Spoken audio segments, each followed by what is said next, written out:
Another important factor in maintaining a healthy crew is preparing the atmosphere. This is something that oftentimes we take for granted. So I just wanted to give you a few tips on how to prepare the atmosphere before people walk into your home. The first one is seating arrangements, right? It sounds so silly, but you would be surprised how uncomfortable people will get walking into a home as you're pulling out chairs and moving things around and asking people if they can sit somewhere else just because you're trying to make room for the person coming in after them. It looks unorganized. People need and actually like structure. So you setting up and moving chairs and doing that and creating the space so then that way people can literally just come in and jump right into crew makes all the difference. Number 2 is set clear expectations, especially at your first gathering for the season. It doesn't matter if you're leading crew for the first time or if you're leading crew for the 10th time. People will be all in when they understand the why behind what you're doing. And like I said, even if you're going on season to season with the same group, it is important that your crew members remember why you're gathering in the first place, that it doesn't become something religious or it doesn't become just a social gathering, but that they're reminded that the reason and the purpose behind crews is that God will continue to move in their life through community. Number 3 is start and finish on time.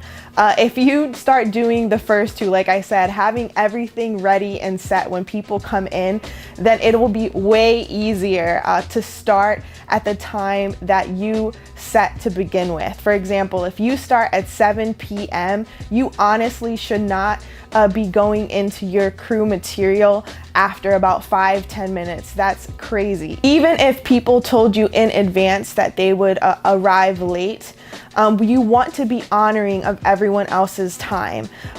Oftentimes people rearrange their whole schedule just to be able to attend crews. So the last thing we want is for them to feel like you're being inconsistent or that you're dishonoring the time that they're giving crew to begin with. And as far as ending on time, I'm not saying be rude and kick everyone out at the hour mark, right? That would be ridiculous. But like I said, we want to be honoring of people and courteous. So you always want to let people off the hook at the hour mark. If you decide that you're fine with letting the crew mingle and hang out or continuing your discussion after that, by all means do it. But like I said, we want to always remember the power in structure, right? Spirit and structure go hand in hand. That's how God moves.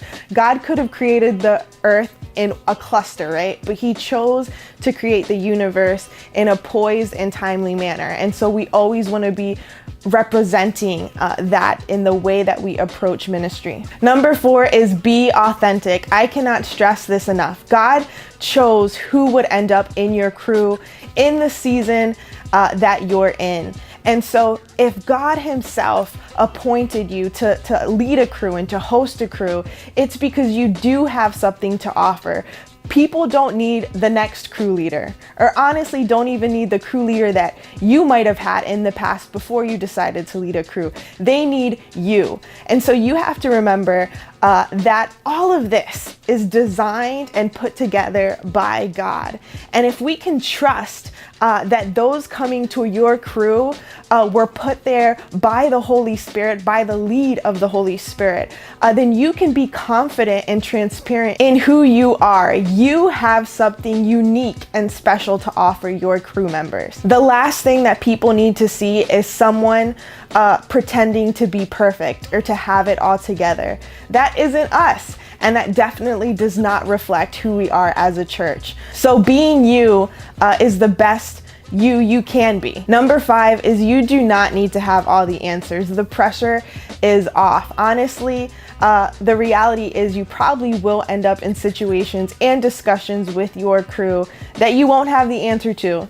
And that's okay. That's the whole purpose of crew. My favorite moments in crew have been when I've been able to tell my crew members, you know what, I honestly don't even have an answer for that right now, but we can get together and we can talk about it, or we can dive in the Bible and figure it out. And it actually creates more unity within the group, and freedom for people to admit when something doesn't make sense or when they don't have an answer for something. I hope that these tips help you become the best host that you can be.